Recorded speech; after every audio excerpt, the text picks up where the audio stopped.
thought that when Sister Kathy asked me, I don't know if it was last night or this morning, I was thinking about getting prepared to preach. And she said, "Do you remember how?" I said, "No, because I never did learn how." Amen. Never did learn how. But we appreciate the Lord, and it has been a while. I thought we've had the online services with social media and YouTube and Facebook and whatever, and streaming it. And I've not preached, but I have exhorted maybe a little bit, and testified and sang. But it's been a while since I've actually taken a text to try to preach. But we appreciate the Lord. And I've got out the wrong message tonight. Amen. Get the right one together here. Book of Hebrews, chapter 12. And got a thought on my heart. And I may not preach long, I don't know. And maybe Brother Sparks maybe have something, whatever. But I do feel like the Lord laid this on my heart. And Brother Sparks said we've not that we want to complain that God has provided for us, but it's been a little stressful the last couple of weeks. And whenever you feel like you're doing all you can do, and it just ain't good enough. And you work yourself, and it would be different if I just had the mental stress trying to get it all done. But being short-handed and having to work long hours also. And just a lot of things you got to do and deal with. And I came home, I guess it was maybe Thursday night, and down and tired. And Sister Kathy came over and sat down beside me, and she began to tell me a little illustration that the Lord laid on my heart. She shared with y'all tonight. And a lot of times we try to do it all on our own. We can't do it. We can't do it. We've just got to allow God to help us and give us strength. And I thought, I'm there at the factory all day, Brother Danny out on that truck, and putting in them long hours. And I'm getting close to 50, and I feel every bit of it. But he's far exceeded that. He's, I don't know what, he's 66, 67. And yeah, just turned 67. And climbing in and out of that back of that tall truck every day. And God's given us strength. That's right. He's given us strength. And we appreciate Him. But Book of Hebrews, chapter 12, verse 1.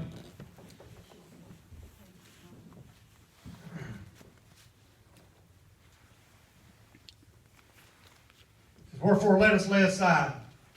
Wherefore seeing we are compassed about with a great cloud of witness, let us lay aside every weight and sin which does these beset us, and let us run with patience the race that is set before us, looking unto Jesus, the author and the finisher of our faith. And that's not the text that I had in mind. Amen. Yeah, it is. Let us run with patience the race that is set before us, looking unto Jesus, the author and finisher of our faith, who for the joy that was set before him endured the cross, despising the shame, and sat down at the right hand of the throne of God. Thank you for standing for the reading.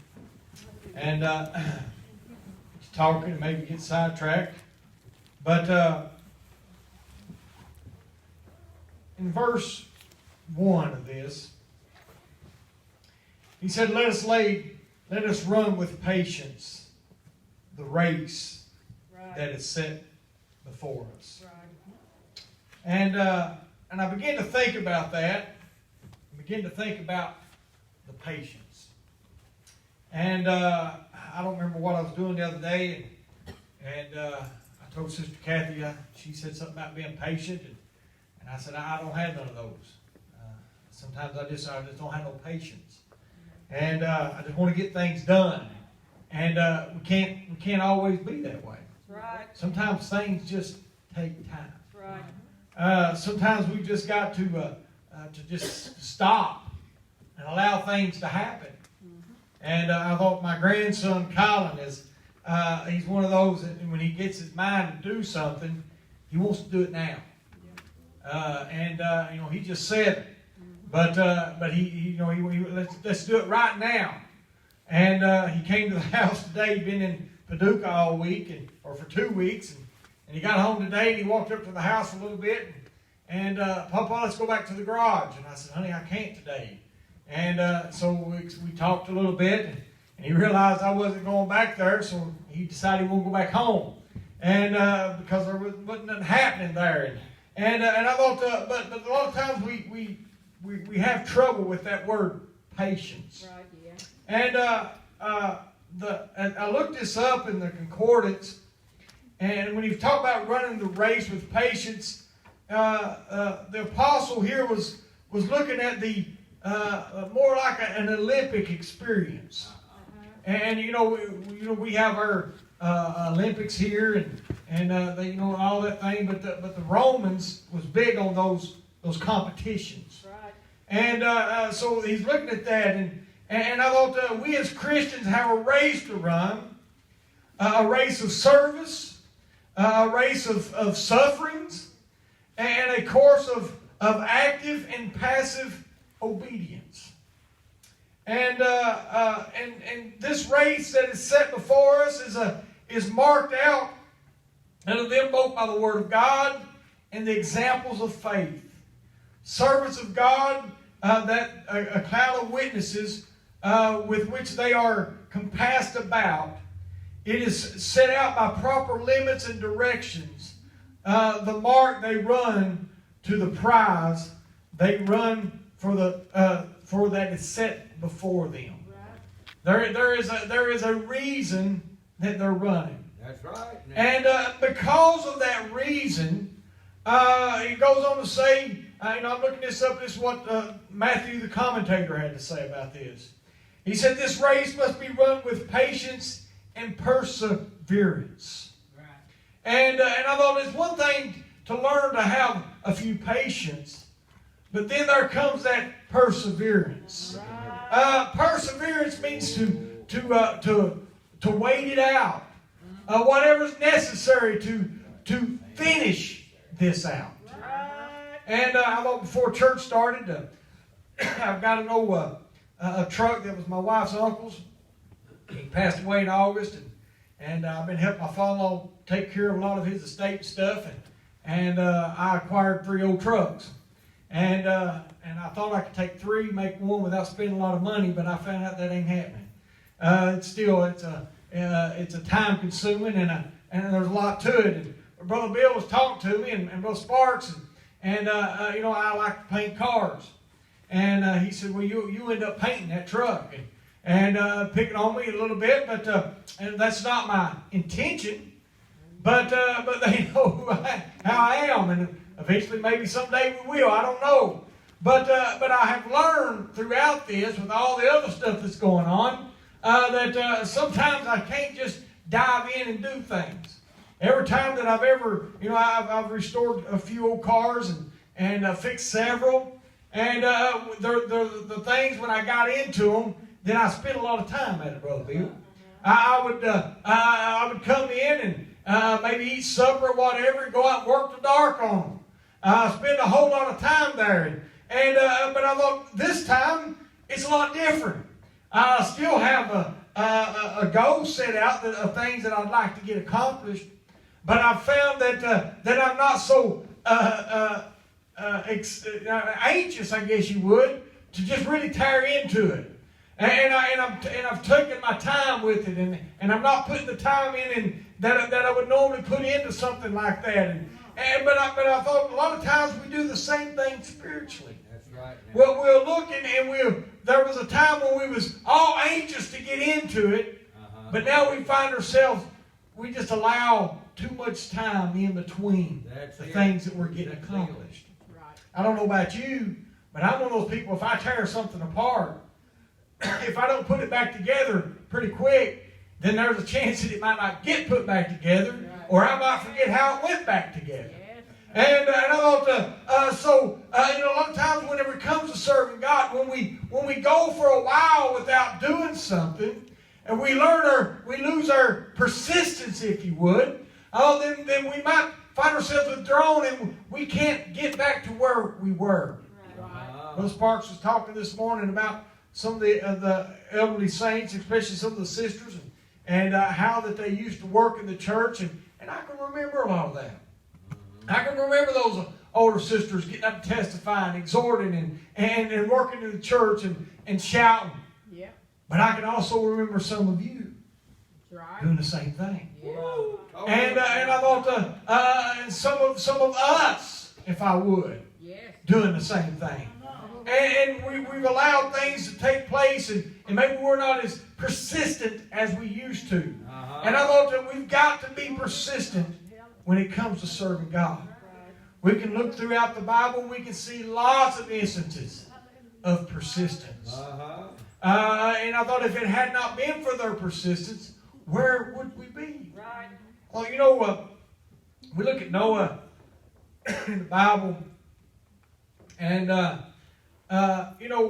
Noah faced a lot of things while he was building that ark. No doubt he faced a lot of persecution. Here you got a man that's out in the middle of the desert, if you would, building a great old big ship out on dry land with no possible way of ever moving it from point A to point B. They had the sea out there, but I don't believe he's building it down next to the water. I don't believe he's building it down next to the sea nowhere. He built it out right in the middle of the desert. People looking at him like he was a crazy man. But his persistence paid off. And I thought, you look at, and no, he didn't save the whole world. But by his persistence, the world was replenished. The animals that he took on and all the things, we know the story of Noah. But I thought we look at it, and it's the persistence that we find throughout the Word of God. And I thought we know from recently that we need persistence when it comes to facing things that we face with God. And I thought that we've got to be persistent. And I thought, as I begin to think about that, and begin to think about different ones in the Bible, we got Abraham.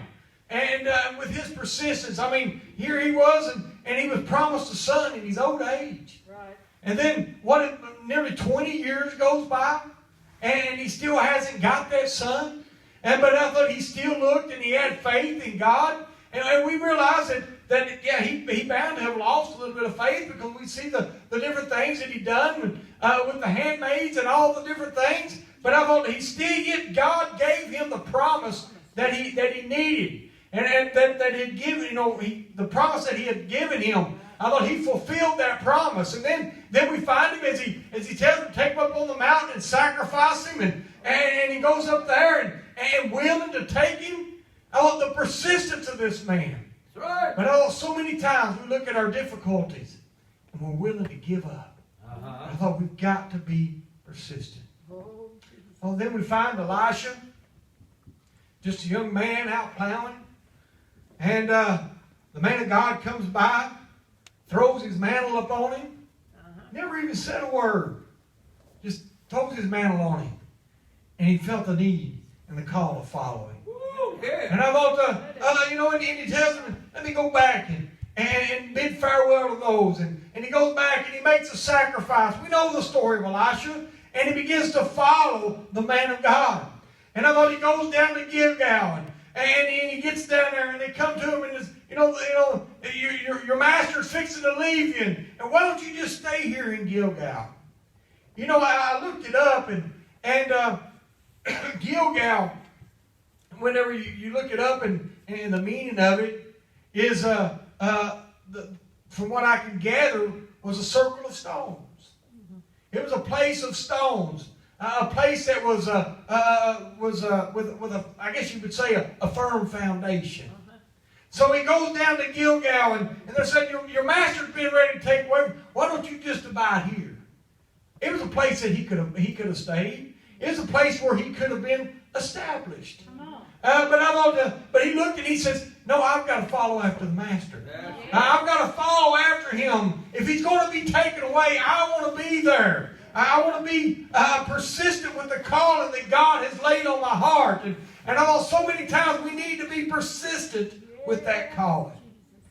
And then we find him, he goes down to Bethel. And I thought we looked Bethel up, and it's a holy place.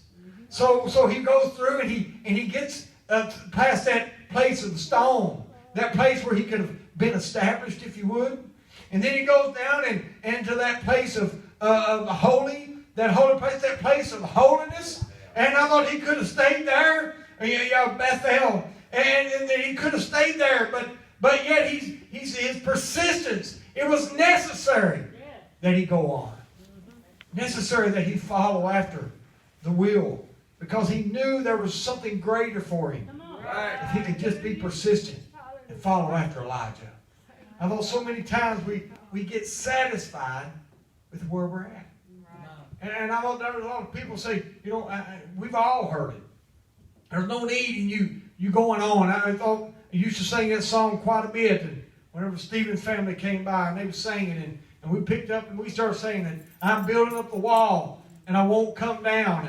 And about Nehemiah, and I thought I preached on Nehemiah several times, and how that we get to that place if we're not careful, and we'll build up our wall of holiness, if you would.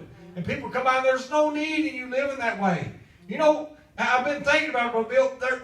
It might not be necessary for me to do everything that I'm doing, but I thought I would rather get on the other side and realize it wasn't necessary than to get to the judgment seat and realize it was necessary. And I thought I'd rather get over there living a little closer by the time than I need to than not live close enough and not make it. I thought I want to make it. I'm looking forward to making it. I thought, there's a lot of things in life and a lot of doctrinal issues a lot of people don't agree with.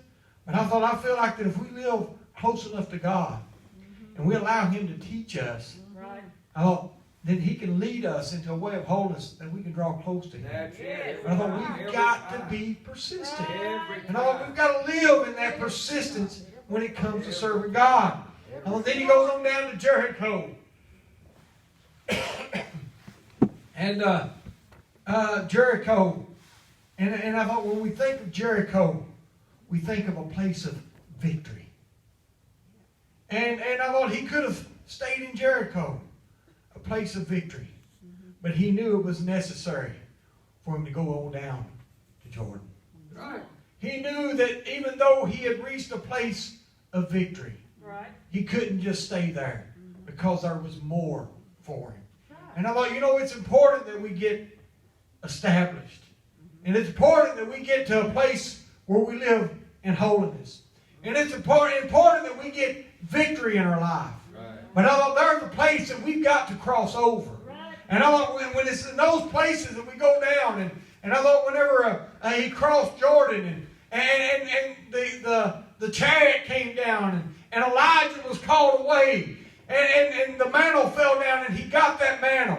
It was there that he realized his persistence had paid off. His persistence paid off. I thought we have got to be persistent in serving God. I thought we could read over in the book of 2 Kings and 13, chapter 20.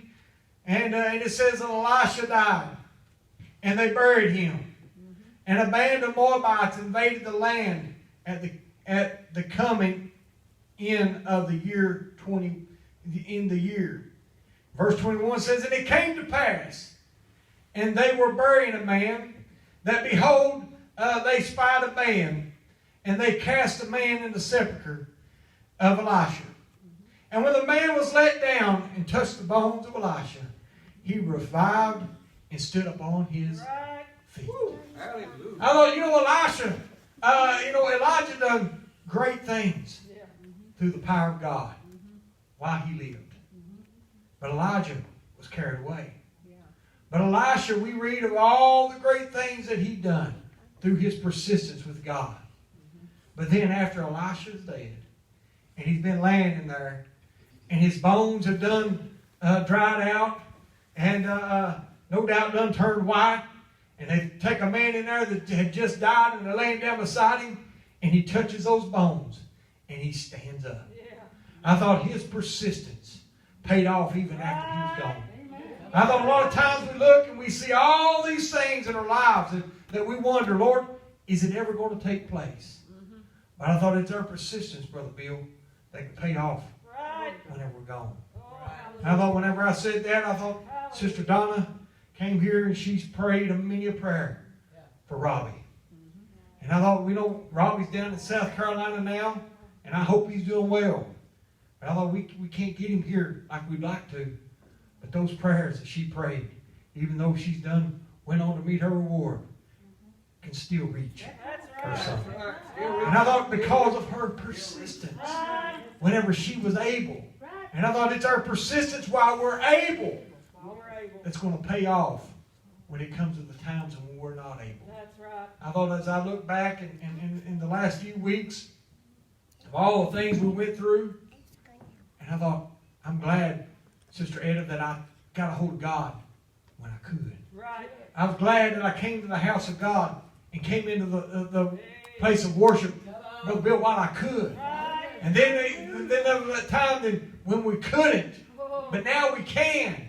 And I thought if we're not careful, once again we'll take those things for granted instead of being persistent with the calling that God has placed on our life. I thought every one of us here has got a calling from God. Every one of us. There's something that we can do for God. And I thought some of us, I've seen us do greater things, more things, I guess you would say, than what we're doing now. And I said us. But I thought we've got to be persistent with that call that God has got on our life. You see, Elisha was just a man plowing, but he finished with enough power of God that the dead could not stay dead when they got in touch with him. And I thought we can have enough power of God that those that are dead in Christ, that are dead in their sin, if you would, not dead in Christ, but dead in their sin, that have allowed things to draw them away from God. I thought we can be persistent enough that we can get enough power of God that when they get around us, that they can't stay there no more. I thought I've got a son that I desire, and a daughter I desire to see in the house of God. It tears my heart when I think of the things that they do. But I thought it's my persistence and our persistence in calling out on God that's going to get it done. Like Sister Kathy said, there is nothing I can do. He'll be 30-year-old this year. I can't go down there and get him by the nape of the neck, Brother Bill, and drag him here and put him on. It don't work that way. I know sometimes I'll be at the house and Colin want me and him to do something, and I'll say, and he'll say, talking about his daddy, he'll say, well, he's your son, make him do it. And I said, it don't work that way no more. I can't do that. He's a grown man. He's your daddy. And especially if he's wanting to do something, I said, your daddy won't let you. Well, he's your son. You make him let me. But it don't work that way. He's your daddy. You got to do it the way he says. And but I thought, but there was a time when I could, Brother Bill. But I can't now. But it's my persistence with God that'll get it done. I hope I've helped you tonight. I feel like I've maybe went around in circles a little bit, but I thought I want to be persistent when it comes to serving God. I thought, I've been in management for a few years now, and I've had a lot of people work under me, and I've had some people that come in, Brother Bill, and they were fast. I mean, they were quick with their hands, and they could get a whole lot done. But the problem was they panned out real quick. And then I've had some that come in and they weren't that fast. But they were steady. And they just kept on. And they would get more done than that person that could come in and make a big showing real quick. Because of their persistence. And I thought I've got some there now. So Sister Kathy, with all this thing going on, we hired some ladies that are in their a couple of them's in their early 60s. One lady working there for the temporary service, and she's done retired. She's I think she's right at 70. And 71, Chris said. And she's out every day. And she's persistent. She works. But the problem is with all this extra, now the overtime, they're wearing out. They're wearing down. And but I looked around Friday and I had 7 people call in sick. And I looked around and it was all those older ladies that are there, and they're persistent, and they keep that same speed, and they work and they work and they work, and there was everyone there. And I said, persistence pays off. That's right. Persistence pays off. That's right. No, we didn't get everything done that we needed to get done. We ran more than one product. We got there and we boxed it, and not to get off on a rabbit trail, but at one time we was running 300 to 400 boxes of that product a week, and now we're running I don't know how many. We ran out right at 1,500 boxes of it last week. Just little 5-pound boxes of product. And time they get done loading trucks tonight, and I don't even know if we have enough of it there to load for Tuesday or not. And we ran 500 boxes of it Friday. And so, and I said all that, but it was the persistence that's getting it done. Right. And I thought, I want to be persistent when it comes to serving God. I thought I might not be turning the world upside down. And I thought, you've got all these big evangelists, and I'm not talking about our evangelists, but I'm talking about these big televangelists and all those things. And they got out there and they got all this greatness around them. And it just seems like they're just doing, but I thought, they're not getting nothing accomplished. Right. It's those small ones Right. that's persistent That's right. and that's really getting in touch with God. That's right. That's going to get it done, Brother Tom. Yes. I thought, I don't want to be nothing great in this world's eyes, but as long as I can get a hold of God That's right. and be Amen. persistent. That's right. Right. Be persistent. Yes.